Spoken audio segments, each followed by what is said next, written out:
మోకాళ్ల కీళ్ల నొప్పులకు ప్రపంచ స్థాయి వైద్య చికిత్స plasma therapy Swiss robotic V9 hospital 8639719210 Hyderabad v9hospitals.com. నమస్తే, వెల్కమ్ టు సీదీ బాత్. మరి సీదీ బాత్ చేయడానికి ఈరోజు తెలంగాణలో కేసీఆర్ తర్వాత అంతటి పాపులర్ పర్సనాలిటీ ఎవరు అంటే ఆయన దగ్గరకు వచ్చిన నేను. ఆయన్నే చామకూరు మల్లారెడ్డి గారు. మరి మల్లారెడ్డి సార్ ముందే ఉన్నాడు. ఈయన అసలు ఏమైనా కనబడ్డాడంటే నవ్వులు, పంచులు, అసలు హంగామా, పొలిటికల్ హంగామా ఓ రేంజ్లు ఉంటుంది. మరి అలాంటి సార్ నా ముందున్నాడు కాబట్టి ఈయనతోని పాపము ఇప్పుడైనా ఈ ఫేమస్ ఏదైతుంది, ఈ 70 ఏళ్ళ పీరియడ్లో ఫేమస్ అయిండు. కానీ గత 60 ఏళ్ళ కృషి ఉంటుంది కదా, ఆ కృషి ఏంది, ఆయన కష్టం ఏంది, ఎన్ని ఆరోపణలు ఉన్నా, ఎన్ని విషాదాలున్నా ఇవన్నిటినీ దిగమింగి ఈరోజు ఎక్కడి నుంచున్నారైనా మోడల్ మోడల్ మోడల్ అన్నట్టు ఉంటుంది కథ. మరి మాట్లాడదాం సార్తోని. మస్తు ముచ్చట్లున్నాయి, మీరు కూడా ఉంటారు. సార్ నమస్తే. సార్ నమస్తే. నమస్తే. నమస్తే. బాగున్నారా సార్? బాగున్నా రాములమ్మ. పెద్దరాకి బాగా కట్టారు సార్. మీకు చాలా మంది అక్కలు చెల్లెళ్ళు చాలా మంది మాకు. మొత్తం కాన్స్టిట్యున్సీ అంతా మీ అక్క చెల్లెలేనా? అంతే. కాదు సార్, అసలు నిజంగా మీరు 70 years అంటే మంచి నమ్మరాదు మిమ్మల్ని చూస్తే. ఏంది అసలు ఎట్లా మెయింటైన్ చేస్తారు? ఇది ఎట్లా మెయింటైన్ చేస్తారు? ఆరోగ్యమే మహాభాగ్యం. ఆరోగ్యవంతుడే ధనవంతుడు. ఆరోగ్యం ఉంటేనే అన్ని ఉన్నట్టు లెక్క. ధనం ఉంటే ఆరోగ్యం ఉంటుందా, లేకుంటే ఆరోగ్యవంతుడు ధనవంతుడు అంటారా? ఆరోగ్యం ఉంటే ధనం ఉంటుంది, అన్నీ ఉంటాయి. అంతే అంటారా? ఇక ఆరోగ్యం లేకపోతే ఏది లేనట్టే లెక్క. అసలు మీ డిమాండ్ ఎలాంటిదంటే, మా ఛానల్లో ప్రతి వారం మేము ఎవరు ఇంటర్వ్యూ పెట్టినా కూడా, అరే మల్లారెడ్డి సార్ది ఎప్పుడు చేస్తారు, మల్లన్నది ఎప్పుడు చేస్తారు, మల్లారెడ్డి సార్ది ఎప్పుడు చేస్తారు, ఇదే క్వశ్చన్ మాకు. ఇట్లా అడిగి అడిగి అడిగి పాపం అడిగేటోళ్ళు కూడా అలసిపోయారు. ఆఖరికి అసలు నేను యూట్యూబ్ ఛానల్లో ఇంటర్వ్యూ ఇయ్యా, ఫస్ట్ టైం నీకు ఇస్తున్నా. అబ్బా, అయితే మాది మహాభాగ్యం. అంతే, మీ అదృష్టం. నువ్వు మీకు ఆరోగ్యమే మహాభాగ్యం అయితే మాకేమో మీ ఇంటర్వ్యూయే మహాభాగ్యం. అదృష్టం అనుకో. అదృష్టమే సార్, అదృష్టమే. కానీ మీరేంటి ఇట్లా మ్యానిపులేట్ చేస్తారా అందరినీ? అదృష్టం అనుకో అనుకో అని నేను అనుకోవాలి, మీరు అన్నది అట్లా. మళ్ళీ మీరు అంటే ఇక మళ్ళీ ఫేమస్ కాస్త ఇంటర్వ్యూ చేస్తున్నావు అంటే నీ అదృష్టం అన్నట్టే కదా. నీకు మంచి పంట పండుతుంది కదా, బాగా ఫేమస్ అయిపోతావు. ఇన్ని రోజులు నువ్వు చేసింది ఒక ఎత్తు, ఈ రోజు సంతిగా డిఫరెంట్ లెవెల్ అయిపోతుంది. నేను ఇప్పటి నుంచి ఏం చేస్తాను సార్, మీడియాలకి కానీ లేకపోతే ఇంకెక్కడికన్నా ఎవరన్నా కొత్తగా ఎంట్రీ ఇచ్చారు అనుకో, ఏదో ఫేమస్ అయిపోదామని వచ్చి ఇట్లా నా లెక్క 10-12 సంవత్సరాలు కష్టపడకూరు మీరు. మల్లారెడ్డి సార్ ఒక్క ఇంటర్వ్యూ చేయరు సాలని చెప్తా. అయితే అవును, అంతే పని చేద్దాం సార్. ఎంతో మంది నా ఎంబడబడతారు. అయితే ఒక పని చేద్దాం అనుకుంటున్నా సార్. నేను ఫేమస్ అవ్వడం సంగతి పక్కకు పెడితే, పొలిటీషియన్ కావాలంటే కూడా మిమ్మల్ని కలిసి సరిపోతుందా? పొలిటీషియన్ ఫేమస్ అంటే అంత ఈజీ కాదు, అంత ఆషామాషి కాదు. ఎవరు పడితే వాళ్ళు కాలేరు. ఫేమస్ అంటే ఈజీ అనుకుంటారా మీరు? ఎవరు పడితే వాడు ఫేమస్ అయిపోతారా? ఎట్లా పడితే అట్లా ఫేమస్ అవుతారా? ఎందుకు అవుతారు చెప్పు? పాలమ్మితే పూలమ్మితే అట్లా మామూలు హోంవర్క్ కాదు అది, మామూలు కష్టం కాదు. ఇప్పుడు ఎవడో చాలా మంది దాన్ని బనాయిస్తున్నారు, కొంత ఈజీ తీసుకుంటారు. నేను కూడా పాలమ్మినా, నేను కూడా పూలు అమ్మినా, మల్లారెడ్డి లెక్క ఎందుకు కాలేదంటే వాళ్ళు అమ్మిన తీరు వేరు, నేను అమ్మిన తీరు వేరు. ఆ తీరు గురించి మాట్లాడాలి సార్ మనం కంపల్సరీ. ఇంతకు ఎట్లా అమ్మితే రిచ్ అవుతారంటారు మీ లెక్క? నువ్వు పాలమ్ము, పూలమ్ము, స్కూల్ పెట్టు, కాలేజీలు పెట్టు, రాజకీయంలో ఉండు, ఏదైనా ఒకటే, ఏదైనా పనే కదా. అంతేగా. అన్నిట్లలో సక్సెస్ కావాలంటే ఏం చేయాలి? దానికి కష్టపడాలి. కష్టపడాలంటే ఏం చేయాలి? పని చేయాలి. ఇంకేం చేయాలి? పని చేయాలంటే ఏం చేయాలి? సీరియస్నెస్ ఉండాలి. సీరియస్నెస్, కమిట్మెంట్ ఉండాలి. కమిట్మెంట్, సీరియస్నెస్, లీనమైపోవాలి ఆ పనిలో. అప్పుడే నీకు అది సక్సెస్ అవుతుంది.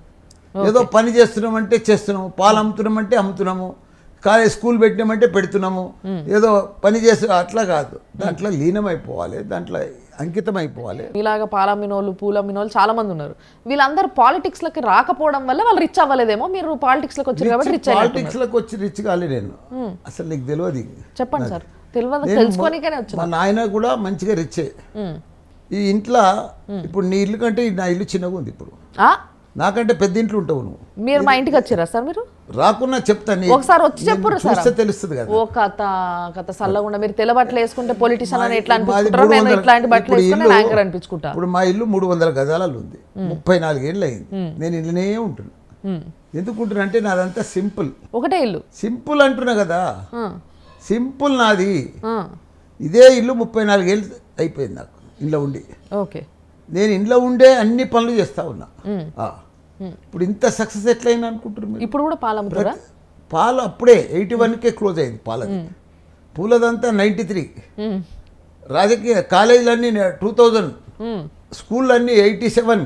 అసలు డెకేడ్కి ఇట్లా మారిపోతుంది 10 సంవత్సరాలు వస్తే ఇట్లా వాతావరణం మారిపోతుంది అంతా. అదే అది ఎట్లా సాధ్యం అవుతుంది అనేది సాధ్యమైతే మనిషి ప్లానింగ్ అమ్మా.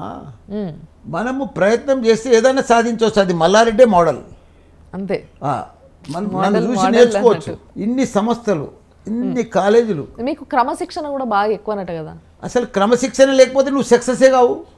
అవు నీకు 4 మంత్రాలు చెప్తా సక్సెస్కు. చెప్పండి సార్. 1 క్రమశిక్షణ, 2 రెస్పెక్ట్గా ఉండాలి, ఓకే, 3 టైం వేస్ట్ చేయొద్దు, ఓకే, 4 డబ్బులు వేస్ట్ చేయొద్దు. ఓకే, ఈ 4 మంత్రాలు ఉంటే గ్యారంటీ సక్సెస్ అవుతావు. కానీ మీ ఇంట్లో కూడా చాలా మంది మీ క్రమశిక్షణ భరించలేక అబ్బా చంపేస్తున్నాడు కదా అని చెప్పి అనుకుంటారట కదా. అబ్బా అనే మా కొడుకు కోడలు ఇళ్ళకెళ్ళి పారిపోయారు నా బాధకు భరించలేక. ఎందుకు పొద్దున్నే లేమంటారా, ఎక్సర్సైజ్ చేయమంటారా? వాళ్ళకు రోజు ట్యూషన్ చెప్పే అలవాటు నాకు. ఇప్పుడు రాజకీయ నాయకులకు చెప్తాను. ఇప్పుడు ఎవరు లేకపోతే ఎవరినో దొరకబట్టుకొని వాళ్ళకి చెప్తా, ఇట్లా చేయాలరా, ఇట్లా చేయాలరా, ఇట్లా చేయాలరా. వాళ్ళంతా సక్సెస్ అయిపోతుంది. మరి మీకు బాధ అనిపిదా పాపం? మీరు ట్యూషన్ చెప్పడం ఇంపార్టెంట్, వాళ్ళందరితో కలిసి ఉండడం ఇంపార్టెంట్. ఇంటందుకు నా మాటలు ఇంటందుకు ఎంతో మంది ఇప్పుడు ప్రపంచంలో అంతా నా మాటలు ఇంటందుకే ఇప్పుడు అంత టేస్ట్ గా ఉంటాయి, అంత రుచికరంగా ఉంటాయి, అంత వింపుగా ఉంటాయి నా మాటలు ఇంటందుకే. అట్లా మీరే అనుకుంటే ఎట్లా సార్? నాకు అర్థమైతే అట్లా వచ్చింది. నువ్వు ఇప్పుడు ఒకటి చెప్తా, నువ్వు రామ్లంబావు నీ అంతా నువ్వే ఫేమస్ అనుకుంటున్నావు. నేను అనుకుంటలేను, అసలు అనుకుంటలేను. అప్పుడు అనుకుంటావు నువ్వే. లేదు అనుకోనే బాగా పోతుంది అనుకుంటావు. నీ ఛానల్ నన్ను తలదనేటోళ్ళు 100 మంది వస్తారు సార్. నాది తన యూట్యూబ్ లేదు. నేనేం ప్రొఫెసర్ని కాదు, నేనేం పెద్ద ఇంటలెక్చర్ని కాదు, నేనేం కవిని కాదు. వాళ్ళందరికన్నా గొప్ప పొలిటీషియన్ మీరు. గొప్ప 30-40 ఏళ్ళ సార్ నేను పొలిటీషియన్లో లేను. నేను 9 సంవత్సరాల ముందు ఏ పార్టీలో నంబర్ కూడా లేను. నేను ఇప్పుడు ఈ లెవెల్ ఇంత ఇన్స్టాగ్రామ్లో కానీ, సోషల్ మీడియాలో కానీ, వాట్సాప్లో కానీ ఇంత ఫేమస్ ఎందుకయింది నాకు చెప్పు. నేను పెద్ద కవినా? డైలాగ్ పోనీ డైలాగ్ అంటారు కదా, వాకచాతుర్యం కూడా లేదు నా తన. నేనేదో అడ్డిమారి గుడి దెబ్బ వాక్చాతుర్యం ఎట్లయితుంది? నువ్వు కూడా అంటావు అడ్డిమారి గుడి దెబ్బ, నువ్వు అనలేవు. పెద్ద అది రఫ్ లాంగ్వేజ్ అది అంట. ఎందుకని సార్? ఓ మస్తు అండి, క్యారమ్ బోర్డ్ ఆడుకునేటప్పుడు చిన్న ఉన్నప్పుడు మస్తుగా అనుకుంటుంటే అరే వాడికి ఏం షాట్ రాదు, అడ్డి మారి గుడ్డి దెబ్బ అంటుంటే. అట్లా చేస్తూ చేస్తూ వస్తూ ఉంటే మేము చేసిన కృషి మామూలు కృషి కాదు. మేము పడిన కష్టం మామూలు కష్టం కాదు. అందుకే ఇంత సక్సెస్ అయినా. మేము హోంవర్క్ కానీ, హార్డ్ వర్క్ కానీ, ప్లానింగ్ కానీ ఎక్కడ లేని విధంగా మేము చేసినాం కాబట్టి ఈరోజు ఇంత ఫేమస్ అయ్యి ఇంత కూర్చున్నాం. ఒక్క రంగంలో కాదు, అన్ని రంగాలలో మేమే ఫేమస్. అన్ని రంగాలలో అంటే ఏంది సార్? వైద్యం, ఎడ్యుకేషన్, రాజకీయం, మూడిట్లలో కూడా చాలా ఫేమస్. ఇంకా చాలా విషయాలలో కూడా మీరు ఫేమస్ అని నేను తెలుసుకొని వచ్చిన. రన్నింగ్ ఉన్నాయి కదా, మెయిన్ ఇంపార్టెంట్ కదా. అవును, అవిటి గురించి కూడా మాట్లాడదాం సార్ మనము. సో మామూలుగా పాలిటిక్స్ అనగానే మీరు అన్నట్టుగా ఇప్పుడు ఎన్నో సంవత్సరాలు 30-40 సంవత్సరాల నుంచి పాలిటిక్స్లో ఉన్న వాళ్ళందరూ కూడా, ఉద్యమం టైంలో ఉన్నోళ్ళు, ఇట్లాంటి వాళ్ళందరూ కూడా మామూలుగా ఈ టైంలో ఏళ్తారు అనేసి అనుకున్నారు తెలంగాణ వచ్చిన తర్వాత. కానీ అసలు ఉద్యమమే తెలియని మీరు, అంటే బీటీ బ్యాచ్ అంటారు కదా, బంగారు తెలంగాణ బ్యాచ్ మీరంతా. సో ఈ బంగారు తెలంగాణ బ్యాచ్ అంతా మొత్తం కేసీఆర్ చుట్టూ తయారైనరు అని మాట్లాడుకుంటారు. దీనికి ఏమంటారు మీరు? చూడమ్మా, చుట్టూ తయారైందంటే మేము తయారు కాలేదు, ఆయన తయారు చేసుకున్నట్టు కాదు, ఆయన కూడా తయారు చేసుకోలేదు. ఇప్పుడు తెలంగాణ కొట్లాడిండు, ఉద్యమం చేసిండు, కొన ప్రాంతం దాకా పోయేటట్టు చేసిండు, సాధించిండు. సాధించినాక బంగారు తెలంగాణ చెయ్యాలి. మరి ఎట్లా? మాలాంటి కూడా కావాలి కదా. అంటే పైసలు ఉన్న వాళ్ళు కాదమ్మా, మేమంతా పైసలు ఇచ్చి అవుతామా? ఏంది అది? పని చేసేటోళ్ళు, అభివృద్ధికి సపోర్ట్ చేసేటోళ్ళు. సార్ అంతగానం రోడ్ల మీద కూర్చొని ఉద్యమం చేసి ప్రాణాలకు తెగించిన వాళ్ళు పని చేయరా సార్? నేను వాళ్ళతోటి తెలంగాణ వచ్చింది నేను కాదంటే నేను, వాళ్ళ సహకారం ఉంది, వాళ్ళ ప్రాణత్యాగాలు ఉన్నాయి, వాళ్ళది ఎప్పటికీ తెలంగాణ మర్చిపోదు.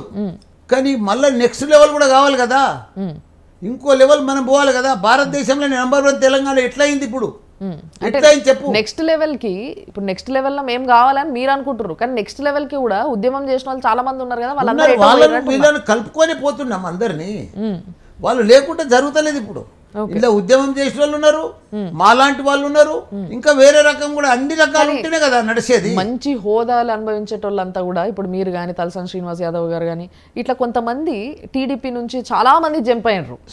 సో వీళ్ళందరూ బాగా అనుభవిస్తున్నారు కదా మరి మంత్రి పదవి, హోదా అనుభవిస్తున్నాను. నీ లెక్కకు నేను మంత్రి సార్, మంత్రి హోదా అంటే మామూలు ముచ్చట సార్.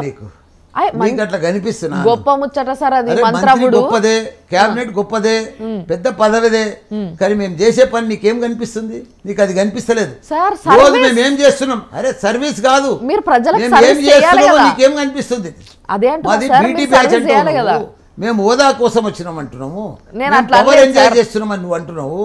మేము పవర్ ఎంజాయ్ చేస్తలేము, రోజు పబ్లిక్ లో పని చేస్తున్నాము. రోజు మా కేసీఆర్ మా సీఎం గారు ఏది చెప్తే దానికి కట్టుబడి ఉంటున్నాము. క్రమశిక్షణ గల కార్యకర్త లెక్క పనిచేస్తున్నాము. మాకు ఎంత డబ్బులున్నా, ఎన్ని కాలేజీలున్నా, ఎంతమంది స్టూడెంట్స్ ఉన్నా, మేము ఎంత గొప్పలమైనా ఆడ లైన్లో నిలబడి, క్యూలు నిలబడి రోజు పనిచేస్తున్నాము పబ్లిక్ కోసం. రోజు దినమంతా కూడా 7:30 to 7:30 మేము ఇప్పుడు ప్రజల్లో పనిచేస్తున్నాం.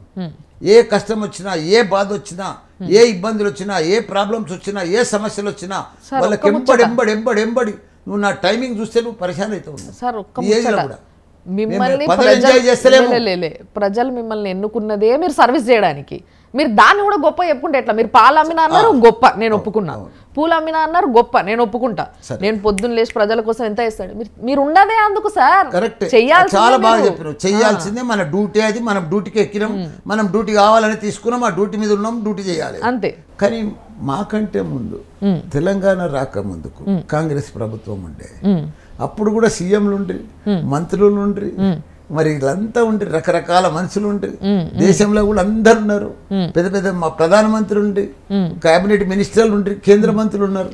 కానీ వాళ్ళంతా పదవులే అనుభవించారు, కానీ ఎక్కడ కూడా దేశాన్ని అభివృద్ధి చేయలే, మన తెలంగాణను అభివృద్ధి చేయలేదు. సర్వనాశనం చేసింది కాంగ్రెస్ ప్రభుత్వం. మరి ఇప్పుడు వచ్చే ఎన్నికల్లో ఏందంటారు పరిస్థితి మీది?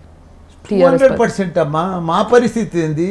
నువ్వేం చెప్తున్నావు అమ్మా? నేను మిమ్మల్ని అడుగుతున్నా సార్. నాకే చెప్తున్నా 200%. ఎన్ని సీట్లు అంటారు? 103. మరి ఏమనుకుంటాం?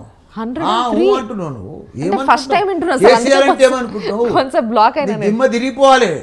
ఆల్రెడీ తిరిగిపోయింది మీ ఆన్సర్ కూడా. నీకు తిరిగిపోయింది. నాకు కాంగ్రెస్ గిట్టుంటే దిమ్మ తిరిగిపోతా, బేవోస్ అయిపోతావు.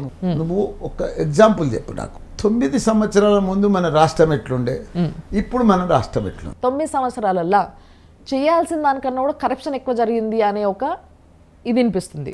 అదే నువ్వు కాంగ్రెస్ వాళ్ళు చెప్పిన మాట చెప్తున్నారు, కరప్షన్. ఇప్పుడు ఒక్కటి రేపు కాంగ్రెస్ గెలిచి ఇంకొకరు ప్రతిపక్షం వాళ్ళు ఉంటే ఆ ప్రతిపక్షం వాళ్ళు చెప్పింది ఒక 2-3 ఎగ్జాంపుల్ చెప్తావా? చెప్పండి. గిట్ల కరప్షన్ జరిగింది మన తెలంగాణలో, ఈ దాంట్లో పట్టుబడ్డరు, ఈ దాంట్లో ఈ మంత్రి నేను చెప్పింది ఖాళీ నోట్ ఎట్టికి చెప్తే కాదు కదా. సరే చెప్పండి, చెప్పండి. నువ్వు చెప్పాలి, ఈ దాంట్లో స్కామ్ జరిగింది, ఈ దాంట్లో డబ్బులు మీరు తీసుకున్నారు, ఈ మంత్రి మీ దాంట్లో పట్టుబడ్డాడు, ఈ మంత్రి మీ దగ్గర డిజాల్వ్ అయ్యిండు, ఇలా లంచం తీసుకొని డిజాల్వ్ అయ్యిండు అని ఒక్క మంత్రి పేరు ఒక్క సబ్జెక్ట్ లా దేంట్లో ఒకటి చెప్పు. మీ గురించి చెప్తా. కాదమ్మా, 16 మంత్రుల కోసం చెప్పు. వాళ్ళందరి దగ్గర పోయినప్పుడు చెప్తాలేండి సార్. నా కోసమే చెప్పు. మళ్ళా మీ గురించే చెప్పు. అయితే ఇప్పుడు మీరు చాలా జాగలు కబ్జా చేసిండ్రని ఇలాంటివి చాలా ఉన్నాయి మీ పైన. చెప్పరాదు. చెప్తున్నా సార్. అదే ఒకటి సూరారంలో 100 ఎకరాలు మీరు ఏదైతే ఇవి కట్టడానికి తీసుకున్నారో దాంట్లో కొన్ని జాగలు ఎట్లున్నాయంటే మీవి ఇవి ఉంటాయి కదా చెరువుల జాగలకి ఆ క్యాచ్మెంట్ ఏరియా అంటారు కదా, ఆ ఏరియాని మీరు ఆక్యుపై చేసుకొని కట్టుకున్నారు అని మీ పైన ఆరోపణ. రామ్లమ్మ చాలా మంచి క్వశ్చన్. చెప్పండి. 100 ఎకరాలు లేదు నాకు సూరారంలో, నాకున్నది 70 ఎకరాలు. 70 ఎకరాలలో ల్యాండ్ కన్వర్షన్ చేసుకున్నా. బఫర్ జోన్ ఉన్నా, చెరువు ల్యాండ్ ఉన్నా, సికం పట్టా ఉన్నా దాన్ని కన్వర్షన్ చెయ్యరు. First point. కన్వర్షన్ చేసి మొత్తం బిల్డింగ్లన్నీ పర్మిషన్ తీసుకున్నా. 2 మెడికల్ కాలేజీలు పెట్టినా. నేనేం కమర్షియల్ బిల్డింగ్ కట్టలేదు, 2 డెంటల్ కాలేజీలు కట్టినా. కట్టి రోజు ఉచితంగా ఒక 1000 మందికి ఫ్రీ ట్రీట్మెంట్ ఇస్తున్నా, మందులు ఫ్రీ ఇస్తున్నా, భోజనం ఫ్రీ చేస్తున్నా. రోజు ఒక పూర్తిగా చెప్పండి. రోజు ఒక 1000 మందికి. అది మామూలు విషయం కాదు.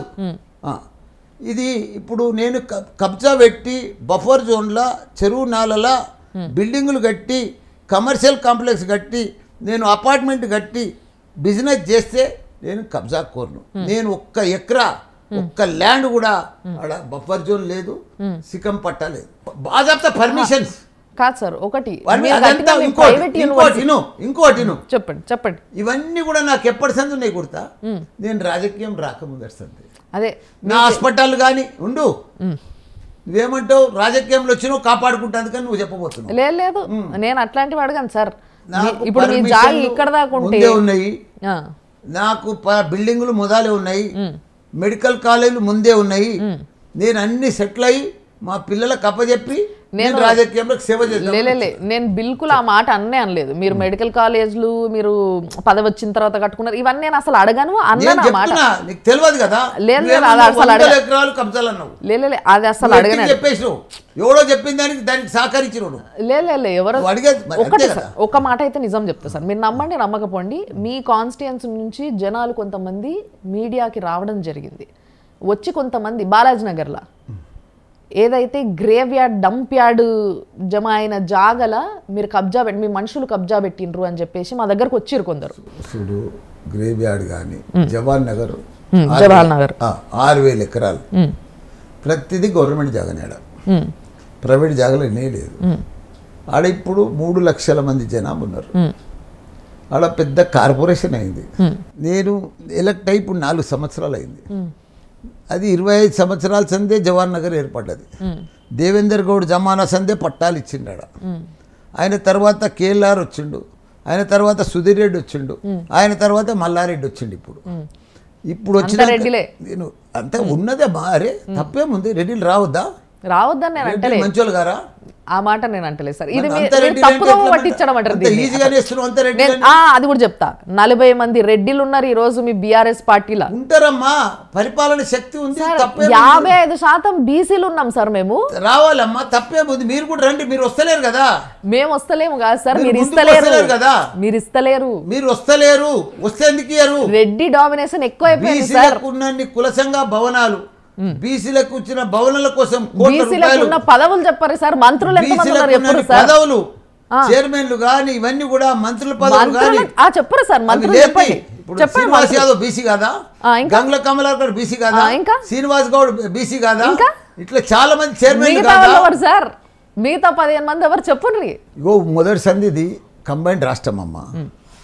మొదటి సంధి కూడా రెడ్డి రాజుల అప్పటి సంధి కూడా పరిపాలన వస్తుంది, అది పరంపర వస్తుంది. తప్పేముంది. వాళ్ళు మొదటి సంధి ఊర్లలో మన తెలంగాణలో గ్రామాలలో ఇను తల్లి ఉన్నా మన గ్రామాలలో పూర్వం 50 ఏళ్ళ సంధి 60 ఏళ్ళ సంధి దొరవారులని ఇది పట్వారి అని పటేల్గిరి అని అది వచ్చింది, కొద్దిగా సర్పంచ్లని ఇదంతా వతందారులని ఉన్నది. మొదటి సంధి ఉన్నది, అది ఇలా కొత్తగా వచ్చింది ఏం కాదు. అదే పరంపర వస్తూ ఉంది. అది దాంట్లో మనం తప్పు పట్టేది మార్చాలి కదా సార్. ఏదైనా మనం మార్చాలి కదా. మారుస్తామమ్మా. ఇప్పుడు రాబోయేది, ఇప్పుడు ప్రైమ్ మినిస్టర్ బీసీ, ఆయన బీసీ 10 ఏళ్ల సంధి ఉన్నాడు. ఒక బీసీ మంత్రిని పెట్టలేకపోయిండు కేంద్రంలో. గది అడగకపోతే నువ్వు మిమ్మల్ని ఎందుకు అడుగుతా? బీజేపీ వాళ్ళని అడుగుతా. నేను అడుగు అడుగు మీరు తొడగొట్టి అడుగుతా. మీకు ఎందుకు బాధ? నేను మిమ్మల్ని అడగాల్సిన మిమ్మల్ని అడుగుతా. మీ ప్రైవేట్ యూనివర్సిటీకి మీరు ఏదైతే ప్రైవేట్ యూనివర్సిటీకి 20 ఎకరాల ప్రభుత్వ భూమిని మీరు వాడుకున్నారని చెప్పి మీ పైన ఒక ఆరోపణ ఉంది, అవునా కాదా మీరు చెప్పుర్రు. అది ఇప్పుడు ఆరోపణలన్నీ కాంగ్రెస్లు చేసినాయి. చూడు, నా దగ్గర ఇది నాకు 100 ఎకరాలు ఉంది ఆడ. ఇప్పుడు యూనివర్సిటీ నడిచే జాగల 100 ఎకరాలు ఉంది. దాని పక్క కానుకొని ఇంకా 150 ఎకరాలు ఉంది. మొత్తం మైసమ్మ కూడా మా అమ్మమ్మల ఊరు. నీకు చెప్తున్నాను, నేను పుట్టింది అదే ఊరు, నేను పెరిగింది మా నాయనది ఈ ఊరు, మా అమ్మమ్మల ఊరు ఆ ఊరు బోయినపల్లి. ఈడికెళ్ళి చిన్నప్పుడు మా మెంబర్ నడుచుకుంటూ పోతుంటే మాడికి. ఇప్పటికీ నేను పుట్టిన మా అమ్మమ్మల ఇల్లు ఆడనే ఉంది. మా కాలేజ్ చుట్టుముట్టు అంతా మా తాతలై భూములు మా మామలై అట్లనే ఉన్నాయి. 1 ఎకరా కూడా గవర్నమెంట్ జాగలేదు మా దగ్గర. అన్ని అరే అది పక్కా. ఇక నాతో మాట్లాడుతున్నప్పుడు మల్లన్న అంటే పక్కా, అంతే. ఇక వేరే మాట ఉండదు, డివియేషన్ ఉండదు మల్లన్న తన. ప్రతిదీ కూడా పర్మిషన్ తీసుకొని కట్టినాం. మొదలు మా దగ్గర పర్మిషన్ లేకుండే. ఇంకా మా కేటీఆర్ సార్ వచ్చినాక స్పెషల్గా 15% చేసి మొత్తం కాలేజీలకు అందరికీ తెలంగాణ ఉన్న వాళ్ళందరికీ కూడా పర్మిషన్ ఇచ్చాడు. అందరం కూడా పర్మిషన్ తీసుకున్నాం, బ్రహ్మాండంగా నడుస్తున్నాయి. మీరు ఎక్కడన్నా పోయి ఇప్పుడు 100 ఎకరాల జాగా గవర్నమెంట్ నెంబర్ అయితే క్లియర్గా తెలుస్తుంది కదా, పలానా నెంబర్ గవర్నమెంట్, పలానా గవర్నమెంట్ బఫర్ జోన్, పలానా గవర్నమెంట్ పట్టలేండి, అది క్లియర్గా ఉందమ్మా. నేనేం జేబులో పెట్టుకొని తిరుగుతలేను 100 ఎకరాలను 250 ఎకరాలు, అది క్లియర్ కట్ ఉంది. అందులో ఇవ్వడు ఏది లేదు. అందరూ నా మీద ఆరోపణలు చేసిన వాళ్ళంతా నోరు మూసుకొని పోయారు, అంతే, అవుట్ అయిపోయారు. మొత్తం మీద ఇప్పుడు వచ్చే ఎన్నికలల్లో మీరు అసెంబ్లీలో ఉంటారా, ఇంట్లో ఉంటారా? ఇంట్లో ఎందుకుంటా, అసెంబ్లీలో ఉంటా, క్యాబినెట్లోనే ఉంటా. మరి ఏమనుకుంటున్నావు మల్లన్న అంటే? మల్లన్న అంటే మల్లన్న సినిమా మామూలు సినిమా అనుకుంటున్నావు? మల్లన్న సినిమా చూస్తారా సార్ మీరు? ఎందుకు చూడలే, 10 సార్లు చూసినా. ఎందుకు అంత నచ్చిందా మీకు? చూసినామా కదా, చూడు, అది చూస్తే నీకు కూడా తెలుస్తుంది. అందులో సినిమా చూసినా నేను, కానీ అన్ని సినిమాలు చూస్తాను, అన్ని సినిమాలు చూస్తాను నేను. అంత టైం దొరుకుతుంది? 2 ఏళ్ల సంది 3 ఏళ్ల సంది చూస్తలేను, మంత్రి అయిన సంది. అబ్బా బాగా కవర్ ఇస్తారు మీరు. ఈమె ఎట్లా అటాక్ చేస్తుంది మళ్ళీ, ఎందుకు అటాక్ చేసేది ఏముంది, చూస్తే చూస్తామంటే తప్పేముంది, టీవీలో చూడమా తప్పేముంది, ఇప్పుడు టీవీలో చూసే టైం కూడా లేదు మాకు. కాదు సార్, మీరు ఇంత హాయి ప్రశాంతంగా ఉన్నారు, బిజినెస్లు వేసుకుంటున్నారు, ఎందుకు ఈయనకి పాలిటిక్స్ సైలెంట్గా మంచిగా ఏవో వ్యాపారాలు చేసుకుంటుండు, పైసలు వస్తున్నాయి, నిమ్మలంగా సెట్ కావచ్చు కదా అనేసి అనుకుంటారు కొందరు. అంటే ఇంత బిందాస్ ఉన్నారు కదా అనుకుంటారు, మీరేమంటారు? వాళ్ళు కూడా పెళ్లి చేసుకున్నావు, మంచి మొగుడు దొరికిండు, సంపాదిస్తుండు, మరి ఇంట్లోనే సంసారం చేసుకోకుండా ఉండకుండా ఈ ట్యూబులు ఎందుకు, మందిలో పొడత తిరుగుడు ఎందుకు, ఈ రోజు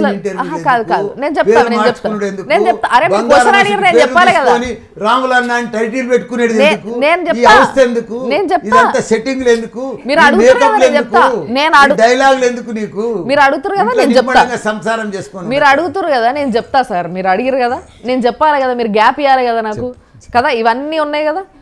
నాకు మీ లెక్క మంత్రి పదవి లేదు, నాకు మీ లెక్క పెద్దిల్లు లేదు, నాకు మీ లెక్క వ్యాపారాలు లేవు, నేను నా మొగుడు కలిసి కష్టపడితే తప్పితే నా 5 ఏళ్ళు ముద్దకి నోట్లకు పోవు. ఇప్పుడు ఈ లెవెల్ వచ్చినవంటే ఇది నా పరిస్థితి. నేనేం సారా వ్యాపారం చేయలేదు, మేమేం ఎక్సైజ్ మామూలు చేయలేదు, మేమేం రియల్ ఎస్టేట్ బేరాలు చేయలేదు, మేము కబ్జా కోర్లం కాదు. ప్రతి రూపాయికి పని చెప్పినాం, ప్రతి నిమిషానికి పని చెప్పినాం, ప్రతి పిల్లలకు విద్యాదానం, అన్ని దానాల కంటే గొప్ప దానం ఏది? విద్యాదానం. బడి గొప్పదా, గుడి గొప్పదా అంటే ఏది? బడి గొప్పది. అవన్నీ కూడా మేము కాకున్నా దానం అంటే కాకపోదా, చదువు చెప్పేది ఏందనుకుంటాను? ఫ్రీ కదా. ఫ్రీ ఎందుకు అవుతుంది? పూర్వం నేను గొంచారు పంతులు తానా చదువుకున్నా, ఆయనకు కూడా పప్పులో బెల్లమో ఉప్పో పప్పో బియ్యమో ఏదో ఇవ్వవలసి వచ్చు, ఇవ్వకపోతే ఆయన గడబెట్లా నడుస్తుంది, ఆయన పొట్టనే కలుస్తుంది. 10,000 మంది తన టీచర్స్ చెప్తా సార్, నేను టీచర్స్ తను 10,000 వాళ్ళ జీతాలు ఎవరు ఇవ్వాలి ఫ్రీగా చేస్తే? నాదేం గవర్నమెంటా? స్టార్ క్యాంపెయిన్ అంటే ఇంతమంది చాలా మంది ఉండగా కూడా మిమ్మల్ని స్టార్ క్యాంపెయిన్ చేసి ఏ సభకైనా మిమ్మల్ని పట్టుకొని పోతున్నారు ఈరోజు. అంటే మీరు వస్తే ఫుల్గా జనాలు వస్తారు, అరుస్తారు, కీకలు, మీరు ఎప్పుడు మాట్లాడతారని వెయిట్ చేస్తారు. మీ ఏమంటారు, మీ సందులో మిగతా వాళ్ళందరూ మాట్లాడేదాకా కూడా ఆడు ఉంటారు ఆడ అందరూ. సో ఇలాంటి స్టేటస్ని మీరు పెంచుకున్నారు. నేనేం పెంచుకోలే, అది అట్లా యూత్లో కానీ స్టూడెంట్స్లో కానీ మహిళలు కానీ అట్లా వచ్చేసింది. ఎందుకు వచ్చిందంటే నా బ్యాక్గ్రౌండ్ చూసి. నా బ్యాక్గ్రౌండ్ అంటే ఏంది, నేను లక్షల మందిని ఇంజనీర్లను తయారు చేస్తాను. మీరు చెప్పే డైలాగ్ చెప్పండి, మీకు ఆ డైలాగ్ కోసం ఎదురు చూస్తున్నాను నేను. నాది చిన్నప్పటి సంది కూడా నేను పాలమ్మిన, పువ్వులమ్మిన, బోర్వెల్స్ నడిపించిన, చిట్ ఫండ్ నడిపించిన, స్కూల్స్ పెట్టిన, కాలేజీలు పెట్టిన, మెడికల్ కాలేజీలు పెట్టిన, కష్టపడ్డా, సక్సెస్ అయినా. వండర్ఫుల్. అసలు ఇదే సినిమాలన్నా పెట్టుకోవచ్చు, చాలా పాటలు వచ్చినాయి దీని మీద, తెలుసా మీకు? నాకు తెలుసు, విన్నారా? చాలా వస్తాయి, ఇంకా వస్తాయి అంటారా? ఇంకా వస్తాయి. మరి ఇంత కష్టపడ్డారు, ఇన్ని పనులు చేసిండ్రు, ఆ సక్సెస్ సీక్రెట్ ఏదో మాకు కూడా చెప్తే మేము కూడా బాగుపడతాం. కొంచెం చెప్పాలి. పాలు అమ్మేటప్పుడు కూడా రోజు 1000 లీటర్ల పాలు అమ్ముతుంటే, పూలు అమ్మేటప్పుడు కూడా 100 ఎకరాల పూలతో. ఎన్ని బర్రెలు ఆవులు ఎన్ని ఉంటుంటే మీకు? 100 ఉంటుండే నాకు. పూలు అమ్మేటప్పుడు కూడా ఒక లారీ పూలు 100 ఎకరాల గులాబీ తోట పెట్టినా నేను.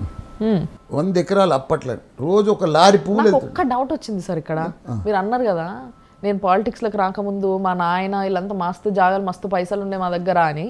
మరి ఎందుకు పాలు అమ్మినారు, ఎందుకు పూలు అమ్మినారు? మా నాయన పాలు అమ్ముతుంటే నేను పాలు అమ్మినా, కంటిన్యూషన్ అంతేనా? అవు మరి ఎందుకు చదువుకున్నా కూడా కదా. మరి చదువుకున్న దానికి అది చేయకుండా వ్యాపారం చదువుకుంటే పాలమ్మొద్దా? అట్లా కాదు, చదువుకుంటే పూలమ్మొద్దా? ఇప్పుడు మీరు అన్నారు కదా విద్యాదానం, నేను మల్టిపుల్ బిజినెస్ చేస్తుంటే పాలు అమ్మేటప్పుడే స్కూల్ పోతుంటే, మళ్ళా స్కూలు పోయి కాలేజ్ కూడా పోయినా. ఇంటర్మీడియట్ ఫస్ట్ బ్యాచ్ నాది. డిగ్రీ 1 మంత్ పోయినా సర్దార్ పటేల్ కాలేజ్లో. సర్టిఫికేట్ లాండే వదిలేసిన, టైం సరిపోలే. ఆడ మార్నింగ్ షిఫ్ట్ ఉండే కాలేజ్, అది నేను పాలు పోసి వచ్చినాకల్లా టైం అయిపో ఒకటే పీరియడ్ అటెండ్ అవుతుంటే ఆ 1 month ఎందుకని వదిలేసినగా డిగ్రీతోని డిస్కంటిన్యూ అయిపోయింది అంతే 1 month అది కూడా పోయినా నేను ఫస్ట్ బ్యాచ్ నాది ఇంటర్మీడియట్ ఓకే నేను 8th నుంచి ఇంగ్లీష్ మీడియం చదివిన వెస్లీలా 8th 7th దాకా బోయినపల్లి జిల్లా పరిషత్ స్కూల్ ఇది అయినాక పాల బేరం చేసి బోర్వెల్ బేరం చేసి పూల బేరం చేసి ఏదైనా సక్సెస్ఫుల్ బేరం అనుకో దాంట్లో లీనమైపోతుంది ఎందుకు ఇంత సక్సెస్ అవుతుందంటే పాల బేరంలో కూడా 10 లీటర్లు రమ్మొచ్చు 100 లీటర్లు రమ్మొచ్చు కానీ 1000 లీటర్లు రమ్మేది ఇక్కడ చూడు నువ్వు 81లో 1000 లీటర్లు అంటే అది మామూలు విషయం కాదు బోర్వెల్ కూడా 81 to 90 దాకా 2 బోర్వెల్ ఉండే మా దగ్గర ఇన్వెల్టర్ రోజు 10,000 రూపాయలు వచ్చు మాకు ఖర్చులు పొంగ అప్పుడు మా నాన్న కూడా ఉండే ఓకే దాని తర్వాత మేము 93లో గులాబీ పువ్వు తోట పెట్టా ఒక లారీ పువ్వులు వెళ్తుండే 100 ఎకరాలు పెట్టా ఒక లారీ పువ్వులు మార్కెట్లో నా పూలు లేకపోతే అసలు ఈ శ్రావణ మాసంలో ఈ రాఖీ పుణ్యం నాడు అయితే మస్తు డిమాండ్ ఉంటాడు పూలు దొరకకపో అంత రోజు పైసలు వస్తుండే 50,000 లక్ష రూపాయలు కంప్లీట్ గా బిజినెస్ లన్నీ బంద్ చేసేసారు అన్ని పోయినాయి ఆ భూములన్నీ ఇప్పుడు కాలేజీలు అయినాయి స్కూల్ పెట్టినా చెప్తా చూడెక్కని స్కూల్ పెట్టి కూడా ఈ పాలు అమ్మేటప్పుడు చిట్ ఫండ్ ఉండే పూలు అమ్మేటప్పుడు చిట్ ఫండ్ ఉండే బోర్వెల్ నడిపిస్తేప్పుడు చిట్ ఫండ్ ఉండే మళ్ళీ స్కూల్లో నడిపిస్తేప్పుడు చిట్ ఫండ్ ఉండే ఇక మళ్ళా మొన్న మోడీ వచ్చిండు చూడు 16th November 8th డిమాల్ట్ నోట్లు బంద్ చేసిండు ఇక అప్పుడు మా చిట్ ఫండ్ దుకాణం బంద్ చేసినాం ఆయన వచ్చినాక నోట్లు బంద్ చేసిండు కదా రద్దయింది కాబట్టి ఇక మేము చిట్ ఫండ్ బంద్ చేసుకున్నాం అప్పటిదాకా చిట్ ఫండ్ కూడా నడుస్తుండే మాది ఎందుకు సార్ అది ఏం చేయరాలి నడవది పైసలని ట్రాన్సాక్షన్ జరగకపో పాత నోట్లన్నీ రద్దు చేసిండు ఇచ్చేటోడు ఏడు తీసుకునేటోడు తీసుకోవడానికి బంద్ చేసుకున్నాం దాని తర్వాత ఇప్పుడు ఇంజనీరింగ్ కాలేజీలు పెట్టినాం 2002 మెడికల్ కాలేజ్ పెట్టినాం 2012 స్కూల్ పెట్టినాం 10 CBSE స్కూల్ పెట్టినా నేను ఓకే 13 ఇంజనీరింగ్ కాలేజీలు నడిపిస్తే ఇప్పుడు 2 మెడికల్ డెంటల్ నడిపిస్తా బిఎడ్ ఉంది ఎంఎడ్ ఉంది డైట్ ఉంది 200 కోర్సులు మా సీఎం కేసీఆర్ గారు ఇప్పుడు యూనివర్సిటీ ఇచ్చినాక 200 కోర్సులు పెట్టినా ప్రపంచంలో ఉన్న కోర్సులన్నీ అవి మల్లారెడ్డి యూనివర్సిటీలో ఉన్నాయి అది మామూలు విషయం కాదు ఇంత హై లెవెల్లో ఇన్ని కోర్సులతోటి ఇంత పెద్ద ల్యాండ్ బ్యాంక్ తోటి ఇప్పుడు నా ఇన్స్టిట్యూషన్స్ 500 ఎకరాలు నడుస్తున్నాయి ఇంత 10,000 ఫ్యాకల్టీ తోటి వీటి గురించి మాట్లాడదాం సార్ మనం ఇవన్నీ ఉన్నాయంటే దాంట్లో ఎంత హోంవర్క్ ఉంటుంది ఎంత ప్లానింగ్ ఉంటుంది ఎంత హార్డ్ వర్క్ ఉంటుంది దీనికంతా నాకు ఎవరు సపోర్ట్ లేరు ఎవరు గురువు కూడా లేరు నాకు మీకు బ్యాక్ సపోర్ట్ ఇవన్నీ మెయింటైన్ చేయడానికి నేనే మీరు ఒక్కలే మరి ఏమనుకుంటున్నావు పిల్లలు ఎవరు హెల్ప్ చేస్తలే ఇప్పుడు ఇప్పుడు అప్పుడు అంతా చదువుకున్నారు నేను పెట్టినప్పుడు ఇప్పుడు అంతా వాళ్ళే చేతికి వచ్చిర్రు వాళ్ళే నడిపిస్తారు ఇప్పుడు మొత్తం వాళ్ళే నేను రాజకీయంలోకి వచ్చేసిన వాళ్ళకే అప్పచెప్పింది ఇప్పుడు అంతే అట్లా 3 మీ కాలేజ్లో ఫెసిలిటీస్ ఎట్లున్నాయి సార్ మీ కాలేజ్లో ఫెసిలిటీస్ కొంతమంది స్టూడెంట్స్ కంప్లైంట్ చేస్తున్నారు చెయ్యని తీరాదా నువ్వు ఒక్కసారి చూస్తే బేహోష్ అయిపోతావు నా కాలేజ్ చూస్తా సార్ నేను వస్తా మీతో వస్తా చూడవలసింది అంటున్నా అదే వస్తా సార్ మీతో నీకు మా దగ్గర ఉన్న అడ్మిషన్స్ కానీ అవన్నీ ఒక 10,000 మంది అమ్మాయిలకు ఫెసిలిటీస్ లేదు ఎవరు అడ్మిషన్ తీసుకుంటాడమ్మా నీదో కదా కళ్ళు మూసుకొని తీసుకుంటా మల్లారెడ్డి పేరు మీద తీసుకుంటారా బ్రాండ్ కాదు బ్రాండ్ ఒట్టిగా రాదు బ్రాండ్ ఒట్టిగా రాదు రాములమ్మ పేరు ఉత్తగా రాదు దాని వెనుక కృషి ఉంటే ఏదైనా పనితనం ఉంటేనే వస్తుంది ఇప్పుడు ఇంత ఫేమస్ ఎందుకైనా ఇంత ఫేమస్ ఎందుకైనా కొడతా అంతమంది ఫ్యాకల్టీ 10,000 మందికి ఉపాధి కల్పిస్తున్నా ఎంతోమంది ఆయలు డ్రైవర్లు అటెండర్లు ఒక 65,000 మంది ఇంజనీరింగ్ స్టూడెంట్స్ రోజు ఇట్లా ఒక 20,000 మందిని బయటికి పంపిస్తా ఉద్యోగాలు ఇప్పించి పంపిస్తేనే కదా ఆ బ్రాండ్ నేను మాట్లాడితేనే ఒక వాల్యూ మా మల్లారెడ్డి సార్ మా సార్ మమ్మల్ని చదివిపించిండు మాకు ఇంజనీర్ చేసిండు మమ్మల్ని డాక్టర్ చేసిండు మాకు మంచి ఉద్యోగం ఇప్పించిండు మంచి ప్లేస్మెంట్ ఇప్పించిండు అని దానికోసమే ఈ బ్రాండ్ దానికోసమే ఈ ఫేమస్ ఓకే సార్ నువ్వు ఇంకెవరో ఫేమస్ కమ్మంటే కాదు మీరే అవుతారు ఇలాంటి ఫేమస్ మీరే అవుతారు కానీ మేము ఎవరం కాలేము అది చాలా కాన్ఫిడెంట్ ఉన్నారు కాంగ్రెస్ మేమే గెలిచి తీరుతాం మేమే అసెంబ్లీలో అడుగు పెడతాం వాళ్ళు ఎటో పోతారు అని అంటున్నారు వాళ్ళు అంటారమ్మా వాళ్ళు ఏం చేసిన వాళ్ళు ప్రజలకు వాళ్ళు ఏం చేసిర్రు కాంగ్రెస్ సరే తెలంగాణ ఇచ్చారు నువ్వే సోనియా గాంధీ ఇచ్చేది మేము కాదంటలేము సోనియా గాంధీ ఇచ్చింది మేము కాదంటలేము కానీ మిమ్మల్ని ప్రజలు ఎందుకు ఓటేయలే తెలంగాణ ఇచ్చినప్పుడు ప్రభుత్వంలో ఎవరు ఉన్నారు వాళ్ళే ఉన్నారు కదా మరి 10 ఏళ్ళు వాళ్ళే ఉన్నారు కదా మరి తర్వాత సీఎం కేసీఆర్ ను గెలిపించారు కదా అప్పుడే తెలంగాణ ఇచ్చినాకనే. మిమ్మల్ని ఎందుకు ఓడగొట్టిర్రు అంటే ఒక 10 ఏళ్ళ మిమ్మల్ని ఎందుకు ఓడగొట్టిండ్రు? కాదు సార్, మీరు చేతగాని వాళ్ళు, పనికిరాని వాళ్ళు, మీరు పరిపాలన రాదు, మీరు తెలంగాణ రాష్ట్రాన్ని దివాలు తీపిచ్చిర్రు. ఈ కాంగ్రెస్ ప్రభుత్వం అనే మిమ్మల్ని ఓడగొట్టి కేసీఆర్ గెలిపించారు. ఇప్పుడు గెలిపించినందుకు మీకంటే బాగా చేసిండా లేదా? ఆ 10 ఏళ్లలో మీరు కరెంట్ ఇవ్వలేదు, నీళ్ళు ఇవ్వలేదు, రైతుల ఆత్మహత్యలు ఉండే, ఒక పండిన పంట కూడా సరిగ్గా గిట్టుబాటు ధర రాకపోవు, ఓ కరెంట్ ఉండకపోవు, ఓ చిన్న చిన్న కర్మాగారాలు నడవకపోవు, ఏది కూడా 3 దినాలు ఉపాధి దొరకకపోవు లేబర్కు, కార్మికులకు. ఈరోజు సింపుల్ ఓ ప్రశ్న అడుగుతుంది ఎప్పుడు సార్, నేను తెలంగాణలో రెడ్లకు ప్రతినిధిగా నేనంటే నేను ఉండాలనేదే మీ ఇద్దరి మధ్యలో వార్ అని కొందరు అనుకుంటారు. మీరు ఎవరంటారు? అసలు నిజంగా తెలంగాణలో రెడ్లకు ప్రతినిధి మీరా ఆయన? ఎవరు? రేవంత్ రెడ్డి గారు. ఆయన ఎందుకు అవుతారా మరి రెడ్డి? నీదో కథ. ఆయన రెడ్లకు ప్రతినిధి ఎందుకు అవుతాడు? రెడ్లకు ప్రతినిధి కాదా? ఆయన ఎందుకు అవుతాడు? ఆయనకు వ్యవసాయం తెలియదు, ఓ ఎద్దు తెలియదు, ఓ గడ్డి తెలియదు ఆయనకు. ఆయనకేం తెలుసు? ఆమె ఆయన ఎట్లయితే కాపుదనం మనిషే కాడు ఆయన. ఆయన ఒక బ్లాక్ మెయిలర్ అమ్మా ఆయన. మీకు ఇంకోటి నీకు తెలుసు అంతా. అమెరికాలో పోయి ఆయన ఏం మాట్లాడిండమ్మా మొన్న? 3 గంటలు చాడు వ్యవసాయం కానీ ఎవడన్నా అంటాడమ్మా? కాంగ్రెస్ పిసిసి ప్రెసిడెంట్ ఎవడన్నా 3 గంటలు చాలంటాడా? అంత దారుణం. ఆయనకు వ్యవసాయమే తెలియదు ఆయనకు. కానీ అదే రేవంత్ రెడ్డి మిమ్మల్ని అన్నాడు కదా సార్, మీరు ఒక జోకర్ అని, ఈసారి అసలు మిమ్మల్ని రానిచ్చలేదు అసెంబ్లీకి కానీ గెలవరని. మేడ్చల్కే నిలమంటారా దమ్ముంటే? ఛాలెంజ్ విసురుతున్నా. మేడ్చల్కే నిలబడమని దమ్ముంటే దందాలన్నీ బయటికి తీస్తాం మేము గెలిచిన తర్వాత. మేడ్చల్కే నిలబడమన్నమ్మా మొదలు ఛాలెంజ్ ఒకటి స్వీకరించమని రాదా? దమ్ము ధైర్యం ఉంటే మేడ్చల్కు ఇప్పుడు ఎంపీ ఉన్నాడమ్మా మల్కాజ్. ఎవరు బలమా ఆయన ఎంపీ కూడా ఉన్నాడు కదమ్మా. ఇవాళ స్టిల్ ఇవాళ డేట్ కూడా ఎంపీ కదా. ఆయన ఎంపీ ఉన్నాడు మేడ్చల్కి వెళ్ళి, మల్కాజ్గిరికి వెళ్ళి. మా తాన ఎంపీ ఆయన, నాకు కూడా ఎంపీ ఆయనే. ఆయన అంటాడు సార్. మరి ఇప్పుడు ఎంపీ ఉన్నప్పుడు 4 సంవత్సరాలు అయింది, ఒక్కసారి రాలే. కాదు సార్, ఇప్పుడు మీరు అన్నట్టుగానే ఆయన కూడా అంటాడు కదా, అనుమాను నేను ఎక్కడ ప్రూవ్ చేస్తాను కదా, ఆయన ప్రూవ్ చేయమను, ఆయన ప్రూవ్ చేయమని, సవాల్ చేయమను, ఛాలెంజ్ చేయమను, మళ్ళా అదైనా చేయమని రాదా? ఒక మీరు మేడ్చల్ ఆయన ఏ సవాల్ చేస్తే దాన్ని స్వీకరిస్తాను. మీరు మేడ్చల్ మల్కాజ్గిరి 2 ఉద్దేశి 7 నిలబడ్డా మీరు గెలుస్తారన్న కాన్ఫిడెన్స్ ఆయన సవాల్ చేయమని రాదా? ఇప్పుడు నేను సవాల్ చేసిన, నా మేడ్చల్కి రమ్మని దమ్ముంటే నిలవడమని, ఆయన సవాల్ చేయమని. కాదు సార్, రాదు. ఆయన సవాల్ చేయమని రాదా?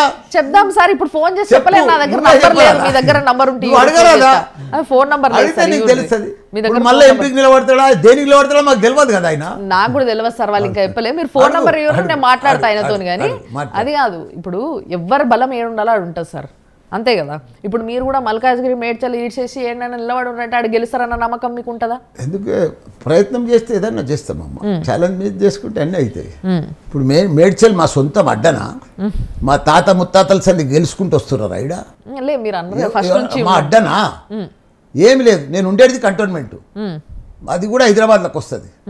సో మరి ఇప్పుడు ఈ నెక్స్ట్ ఎలక్షన్స్లో మీరు అన్నట్టుగా 103 అన్నారు కదా సార్, 103 సీట్లు మేమే గెలుస్తాం అనేసి ఇంత కాన్ఫిడెంట్గా చెప్పారు. కానీ మరి కాంగ్రెస్ ఏమో బాగా పుంజుకుంది అని చెప్పేసి వాళ్ళు ఫుల్. దేంట్లో పుంజుకుంది? ఎందుకు? తెలంగాణలో దేంట్లో పుంజుకుంది? పాలిటిక్స్లో ఎట్లా లీడర్ అంతా కొత్త కొత్తలు వచ్చిర్రా? లే మా బీఆర్ఎస్లకి వెళ్ళి అంతా వాళ్ళకి మారిపోయిరా? లేలే బయటికి వెళ్ళి ఇంపోర్ట్ చేసుకురా? లీడర్లు ఎట్లకెళ్ళి వచ్చిర్రా? ఒక్కళ్ళిద్దరు తప్ప ఎవ్వరు లేరమ్మా. ఒక్కళ్ళిద్దరు తప్ప ఎవరు లేరా? ఇంకోటి కూడా చెప్తా నీకు, ఇంకోటి చాలా ఇంపార్టెంట్ నీకు చెప్పేది. చెప్పండి. నాకు రాజకీయం పెద్ద సీనియర్ మనిషినేం కాదు, 9 సంవత్సరాలు అయింది. ఒక 20 పేర్లు, ఒక 10 పేర్లు రమ్మా, గీ సీట్లకు ఈయన గెలుస్తాడు, గిన్నేళ్ల సంది ఈయన గెలుచుకుంటూ వచ్చిండు అని ఒక 2-3 పేర్లు చెప్పమ్మా నువ్వు చాలు. కాంగ్రెస్ పార్టీలో కాంగ్రెస్ పార్టీ నేను చెప్పింది దానికి కరెక్ట్. నువ్వు క్వశ్చన్ విన్నా సార్, నేను ఏమన్నావు చెప్పు. కాంగ్రెస్ పార్టీలో ఈ పలానా మనిషి వరుసగా గెలుచుకుంటూ వచ్చిన ఆయన ఎవరు ఉన్నారో చెప్పు అని చెప్పిండ్రు. వాళ్ళంతా ఎప్పటి నుంచో ఉన్నోళ్ళు ఉన్నారు సార్. ఒకటి ఇప్పుడు ఉత్తమ్ కుమార్ రెడ్డి నేను చెప్తా, ఓడిపోయిడా, మళ్ళా ఫులుకులు వినమ్మా. ఇప్పుడు రేవంత్ రెడ్డి ఉన్నాడు, కొడంగల్ ఓడిపోయాడు, మళ్ళా ఫులుకులు ఇక్కడ గెలిచిండు. ఏడైనా అంతే కానీ ఫులుకే కానీ వాళ్ళు గ్యారంటీగా కంటిన్యూగా ఓటమి ఎరగని వీరులు లెక్క ఒక్కనే చూపి ఎవరికైనా ఒక టైం నడుస్తుంది. టైం కాదమ్మా, ప్రజలు తీర్పిస్తారు టీవీ ఛానల్ అనుకుంటున్నా అది లేదు సార్. అంతకు ముందు 10 సంవత్సరాలు వాళ్ళ టైం నడిచినట్టు ఈ 10 సంవత్సరాలు 10 కాదు, నేను చెప్పేది 10 సంవత్సరాలనే చెప్తున్నా. కంటిన్యూగా గెలిచినప్పుడు, ప్రజలకు సేవ చేసినప్పుడు, ప్రజలు గుర్తించినప్పుడు నువ్వు ఆ నియోజకవర్గంలో గెలవాలి కదా. సరే మీ గురించి అడుగుతారు, చెప్పు. మీ గురించి అడిగితే మామూలుగా మల్లారెడ్డి అధికారం ఏడుంటే ఆడుంటాడు అనేసి అంటారు. అధికారం ఏడుంటే ఆడుంటాడు. ఓమ్మా, నేను పెద్ద 30 ఏళ్ళ సంధి లేను, 20 ఏళ్ళ సంధి లేను. నేను జుమ్మకు 9.5 సంవత్సరాలు అయింది. నేను తెలుగుదేశంలో ఎంపీ అయిపోయినా, టీఆర్ఎస్లోకి వచ్చిన ఎమ్మెల్యే అయిపోయినా, మా సీఎం కేసీఆర్ గారు ఆశీర్వాదంతో మినిస్టర్ అయిపోయినా, మళ్ళీ ఇప్పుడు మెడికల్కి నిలబడుతున్నా. ఇప్పుడు కూడా చూసుకోరు తడాక. మీరు ఒకవేళ గెలవకపోతే, అంటే మీరు కాదు బీఆర్ఎస్ గెలవకపోతే ఇంకే వేరే పార్టీ ఏదైనా గెలిచింది అనుకోండి, అప్పుడు కూడా మీరు బీఆర్ఎస్ తోనే ఉంటారా అని అడుగుమన్నారు నన్ను. ఎప్పటికీ మా సీఎం కేసీఆర్ ఎంబడే ఉంటాం మేము, అంతే. ఆ పార్టీ ఉండని లేకపోని ఆయన ఎంబడే ఉంటాం. ఆయన ఒకటి చెప్పండి. ఆయన మామూలు మనిషి కాదు కేసీఆర్, ఒక గొప్ప మహాత్ముడు, ఒక చరిత్ర సృష్టించబోతున్నాడు. ఆయన సృష్టించిండు కూడా. అటువంటి వ్యక్తి తెలంగాణ ప్రజల అదృష్టం సీఎం కావడం. నేను డబ్బ కొడుతున్నాను నువ్వు అనుకుంటుండొచ్చు, కానీ తెలంగాణ ప్రజలకు తెలుసు, ప్రజల గుండెలలో ఉంటాడు. ఓకే సార్, మీరు చెప్పిన నేను ఒప్పుకుంటా, కానీ నేను చెప్పింది మీరు ఒప్పుకుంటారా చెప్పుకోండి.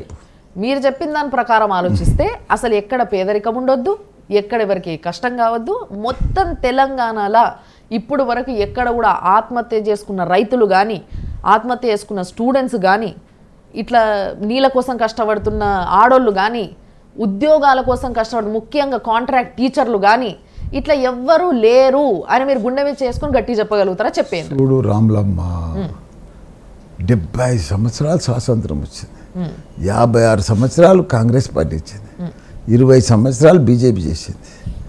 దరిద్రం చేసి పెట్టేసారు. 20 సంవత్సరాలు బీజేపీ చేసింది సార్, దేశంలో దరిద్రం చేసిందమ్మా. ఎక్కడ చూడు ఒక సాగునీరు లేదు. అరే రాష్ట్రంలోనే చెప్తున్నా, కాంగ్రెస్ ప్రభుత్వం ఇండియా చేసింది కదా 10 ఏళ్ల కింద.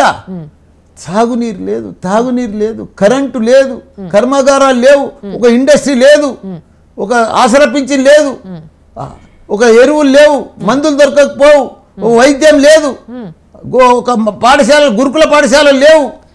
ఇంత దరిద్రం చేసిరంటే వాళ్ళే కదా పిఎంలు, వాళ్ళే సీఎంలు, వాళ్ళే మంత్రులు, వాళ్ళే కదా. మీరు చెప్తున్నది ఒక్క నిమిషం, మీరు చెప్తుంది నిజమే అయితే పాపులేషన్ నిజం కాదా? నువ్వు చెప్పు, నీ గుండె మీద చేసుకొని చెప్పు. నేను చెప్తున్నా ఒక్క నిమిషం. అదే మీరు చెప్పేది అక్షరాల నిజమైతే, అక్షరాలు కాదు 200%. వీళ్ళు అభివృద్ధి చేయలేదమ్మా, మీరు ఏం చేయలేదు. వీళ్ళు మొత్తం దోచుకున్నారు, దంచుకున్నారు, ప్రతి దాంట్లో స్కామ్లే అన్ని. ఇప్పుడు టీఆర్ఎస్ వచ్చినాక ప్రతి దాంట్లో స్కీమ్లే, వాళ్ళ ఎన్ని స్కామ్లే. మీరు చెప్తున్నాయి అన్ని నిత్యావసరాలు, అత్యవసరాలు అవన్నీ లేవు వాళ్ళు ఉన్నప్పుడు అని మీరు ఎంత ఘోరంగా తెలియదా? లేదు సార్, అదే చెప్తున్నా. అవన్నీ ఒకటి ఆత్మాభిమానం లేకుండే ఫస్ట్ థింగ్, ఇది నేను ఒప్పుకుంటా, నేను నిజంగానే ఒప్పుకుంటా. ఈ రోజు పచ్చతనం ఏదైతుందో అది లేకుండే నేను ఒప్పుకుంటా. తాగునీరు ఉందా? మీరు చెప్తున్నారు తాగునీరు ఉండాల్సినంత ఉండే సార్. బిందెలతో కొట్లాడుతారు, 15 దినాలకు రాకో నీళ్లు, ఇట్లా మినరల్ ఇంటింటికి నల్ల వాటర్. ఇప్పుడు దేశంలో ఇప్పుడు ఏమన్నా ఉందా చూపి, తెలంగాణ తప్ప. సార్ ఒక్క నిమిషం, ఏం మాట్లాడతావమ్మా? నేను చెప్తా. నేను కరెంట్ ఉండదా? కరెంట్ ఉంది ఇప్పుడు, అప్పుడు లేకుండే. నేను చెప్తా ఏది లేదమ్మా అప్పుడు. దివాళి తీపించి, అందుకే కాంగ్రెస్ ప్రభుత్వం దేశమంతా దివాళి తీసింది. డెఫినెట్లీ అదే ఉన్నట్టు చెప్పు. కానీ మీరు చెప్పినంత ఘోరంగా మందులు లేకుండే, ఎరువులు లేకుండే, ఇవి లేకుండే, పంట వండుతుండేనా, నీళ్ళు వస్తుండేనా, కరెంటే లేకపోవు, నీళ్ళు ఎడికెళ్ళి వస్తుండే. కరెంట్ లేదని సార్ చెప్పింది మీకన్నా, నేనే చెప్తున్నా కదా. కాళేశ్వరం ఉండేనా సార్? కాళేశ్వరం ఇట్లా 46,000 చెరువులు ఇంత ఎండాకాలం కలకల్లాడుతుండేనా నీళ్ళతోటి? ఒక్క నిమిషం, అప్పుడు చూసినావా ఎప్పుడన్నా? నేను ఒక్కసారి చెప్తా, కొండపోచమ్మ సాగర్ కానీ ఇవన్నీ సాగర్లు చూసినావా ఎప్పుడన్నా? నేను ఒక్క నిమిషం చెప్తా వినండి. ఏవైతే సాగర్లు కట్టిర్రో, ఏవైతే నీళ్లు కనిపిస్తున్నాయి ఈ రోజు ఇంత పచ్చతనము, ఒకప్పుడు వస్తాయి, ఒకప్పుడు ఏదైతే కనిపిస్తుండేనో అలాంటి కడుపు చంపుకొని రాత్రింబగళ్ళు చూస్తే పని చేస్తే అందరు ఎమ్మెల్యేలు, ఎంపీలు, మినిస్టర్లు, సీఎం కేసీఆర్ కాడికి వెళ్ళి పని చేస్తే ఈ డెవలప్ అయింది. ఒక్క నిమిషం నేను చెప్తా. 1000 గురుకుల పాఠశాలలు ఉన్నాయి, 6 లక్షల మంది అవుతున్నారు. ఈ రోజు కూడా చాలా పాఠశాలలు ఉన్నాయి, వాటికి బాత్రూమ్లలో దర్వాజాలు లేవు. వాళ్ళు చేసి పెట్టిరమ్మా దరిద్రము. కాంగ్రెస్ ప్రభుత్వం ఇది ఎక్కడ లొల్లి సార్? మరి ఈ రోజుకి కూడా ఇప్పుడు మా 7,000 పెట్టినరు. అవును మరి 10 ఏళ్ల కిందనే దరిద్రం అదంతా దరిద్రం కడుగుతా తీసేస్తా ఉంటే ఇప్పుడు ఇది దాకా వస్తుంది. మొన్న 7,300 కోట్లు పెట్టిండు స్కూళ్ళకు. 7,300 కోట్లు పెట్టి అన్ని 10,000 కోట్లు పెట్టి అన్ని పెద్ద పెద్ద హాస్పిటళ్ళు బస్సు దవాఖానలు కడుతున్నాడు. ఇవన్నీ యాడికెళ్ళి వస్తున్నాయి, ఎట్లా కడుతూ వాళ్ళ టైంలో ఏముండే? ఒట్టి మాయ మాటలు చెప్తారమ్మా వాళ్ళు, బజార్ మాటలు చెప్తారండి. సార్ ఓకే సార్, నేను మళ్ళీ మీ విషయానికి వస్తున్నా. మీ విషయానికి వస్తే మొన్న ఐటీ రైడ్స్ అయినాయట కదా మీ ఇంట్లో. ఆ దాడులు జరిగినప్పుడు మీ పెద్ద అబ్బాయితో బలవంతంగా సిగ్నేచర్ కూడా పెట్టించుకున్నారంట. అసలు ఏం దొరికినాయి, ఏం జరిగింది ఆ రోజు చెప్పురు మాకు. ఏం దొరికినాయి? అసలు వాడు ఆసుపత్రులు ఉండగా వాళ్ళతో సైన్ తీసుకురామా అంటే ఆయనకు ఏదో వాడు ఏదో ఛాతిలో ఇబ్బంది అయింది, వాడు ఆసుపత్రిలో పడ్డాడు. నాకు తెలిసింది, టీవీలో చూస్తే తెలిసింది నాకు. పోయినా నేను పోతే రాత్రి 12 గంటలకు వంతన సైన్ తీసుకున్నారు. ఎందుకు వాళ్ళు బలవంతంగా సంతకం పెట్టించారు? అసలు చేస్తారు కదా, వాళ్ళ పని అది కదా, ఇన్కమ్ ట్యాక్స్ వాళ్ళది. ఎందుకు ఆయన అంటారు? మీకు ఐడియా ఉందా ఎందుకు ఆయన? నాకు ఐడియా లేదు, అందుకే కదా వాళ్ళని పోలీస్ కంప్లైంట్ ఇచ్చిన, ఎఫ్ఐఆర్ బుక్ చేయించిన, అవన్నీ చేసిన కదా. మొత్తం మీద ఆ రోజు ఏం దొరికినాయి అంటే ఏం దొరకలేదంటారు మీరు. దొరికినాయి అమ్మా, దొరికినాయి అని తీసుకుపోయారు. అదే ఏం దొరికినాయి ఇన్కమ్ ట్యాక్స్ వాళ్ళు వచ్చినప్పుడు దొరకకపోతే ఏం దొరికినాయి? నా తానైతే ఏం దొరకలే. అవు అయ్యింది మీ ఇంట్లో అయితే, నా తానైతే ఏం దొరకలే. మళ్ళా ఇప్పుడు మంది ఇళ్ళల్లో దొరికినాయని నా అంటే నేను ఇట్లా అంటే చెప్పు. మీ ఇంట్లో దాడి అయితే మంది ఇంట్లో ఎందుకు దొరికింది? మా ఇంట్లో అయితే ఏం దొరకలే. కానీ కొంతమంది రెడ్లు మీ పైన కొన్ని ఆరోపణలు చేస్తారు సార్. అరే వాళ్ళు చేస్తారమ్మా ఎవరో. అరే ఆరోపణ కూడా చెప్పలేదు సార్. నేను ఆరోపణ చేసేటి అవన్నీ ఆరోపణే కదా నువ్వు చెప్పేది. నేను చెప్తా ఒక్కసారి, అది మీరు క్లారిఫికేషన్ ఇవ్వాలి దానిపైన. అసలు రెడ్డిలు అయ్యుండి, నువ్వు ఒక రెడ్డి అయ్యుండి ఒక వెల్మకి మీరు ఏదో ఇట్లా బానిస అయిపోయినరు, ఆయనకి చాకరీ చేస్తున్నారు. నువ్వు అది రాంగ్ క్వశ్చన్ అడుగుతున్నావు. నేను బానిస లేను, చాకరీ లేదు. మా సీఎం కేసీఆర్ దగ్గర అట్లా లేదు. అట్లా రెడ్డి అయితే రెడ్డి సీఎం ఉండాలన్నా గమ్మతున్నది ఏందమ్మా? అట్లా నేను అనలేదు, చిత్రంగా అడుగుతున్నాను. మరి నువ్వు అడిగేది ఏందమ్మా? మీరు అట్లా క్వశ్చన్ అమ్మనిది. మీరు మరీ రిపోర్టర్ అమ్మను. లేదు నేను ఒక్క నిమిషం బానిస అయ్యేది ఏంది? నువ్వు రెడ్డి బానిస వాడుగా మాట్లాడతాడు. నేను అంటున్నది కదా, ఆయన సీఎం అయితే ఆయన కూర్చోబెట్టాలి. ఓ బ్లాక్ మెయిలర్ మీ రెడ్డిలే రేవంత్ రెడ్డిని తీసుకుపోయి బ్లాక్ సీఎం కూర్చోబెట్టి ఆయనకు సేవ చేయాలన్నా? నేను మీ రెడ్డి మన తెలంగాణ అమ్ముతాడు ఆయన. పైసలు ఇచ్చి ఆ ఎంపీసీసీ సీటు తెచ్చుకోడు. ఇప్పుడు ఉన్న ఎమ్మెల్యేల సీట్లు అన్నీ అమ్ముకుంటాడు. ఇప్పుడు మంచిగా దుకాణం పెట్టిండు. ఇప్పుడు హైప్లే పడతాడు, దుకాణం పెడతాడు, 10 సీట్లు అమ్ముకుంటాడు. అంటే మామూలుగా మీరు ఒక మంత్రి కదా, మీకు ఒక స్టేటస్ ఉంది కదా, ఆ నుంచి దిగజారి మరి ఎందుకు మాట్లాడాలి? దిగజారి వాళ్ళతో ఎందుకు? పని చేస్తున్నాడు, పని చేస్తున్నాడు గొప్ప అనేది తప్ప, గొప్ప పని చేస్తే మార్పుడు అనేది తప్ప. సో సార్ మరి మీరు మీ వారసత్వాన్ని మీరు దించుతలేరా పాలిటిక్స్ లకి? వాళ్ళ నొష్టలు ఏముందో తెలియదు, వాళ్ళ అదృష్టం ఎట్లుందో తెలియదు. పిల్లలను కన్నాం కానీ వాళ్ళ అదృష్టం కనలేదు కదా మనము. వాళ్ళ రాత లేదుంటే విధిని తప్పించేది ఎవ్వరి తరంపు కాదు గువ్వల చెన్న. ఎప్పుడు ఏమవుతుందో ఎవరికి తెలియదు, రేపటికి రూపం లేదు. సరే గువ్వల చెన్న అన్నారు, అదేందో చెప్పండి సార్. నాకు కూడా తెలియదు, మరి ఎందుకు అన్నారు? అనేసి అంతే. విధిని తప్పించేది ఎవరి తరంపు కాదు గువ్వల చెన్న అంటే ఒక ఎగ్జాంపుల్ అన్నమాట. అచ్చా, నేను గొప్ప రైటర్ పేరు ఏమని చెప్తురేమో, మీకు ఎంత జ్ఞానం ఉందా అనుకుందాం అనుకున్నా కానీ మీరు ఏదో వాడి మొదలే చెప్పిన కదా. మీ క్రమశిక్షణకి ఈ 70 ఏళ్ళకి మీరున్న తీరుకి, మీరు మాట్లాడే తీరుకి అసలు సంబంధం లేదు. కానీ ఇట్లే మీరు నిండు 100 ఏళ్ళు మంచిగా జీవించాలని, హెల్దీగా ఉండాలని నేను కూడా మనస్ఫూర్తిగా కోరుకుంటున్నా. ఇట్లనే మాట్లాడమంటావా? మంచిగా ఇట్లే మాట్లాడుర్రి. స్టార్ క్యాంపెయినర్ అయిన తర్వాత ఇక తగ్గేదే లేదన్నట్టు ఉన్నది మీ పరిస్థితి. కానీ మీరు అట్లే ఉండుర్రి, అంతే జోరుగా మాట్లాడుర్రి, అంతే గట్టిగా ఉండుర్రి. అట్ ది సేమ్ టైం జనాలందరికీ కావాల్సింది మీరు చెయ్యాలి అని నేను మనస్ఫూర్తిగా కోరుకుంటున్నాను. Thank you so much sir. All the best ఈ ఎలక్షన్స్కి మీకు. Thank you. మేము కూడా ప్రజల సేవ చేయాలనుకుంటున్నాం, మంచి ఇంజనీర్లను డాక్టర్లను తయారు చేయాలనుకుంటున్నాం, అదే చేస్తాం.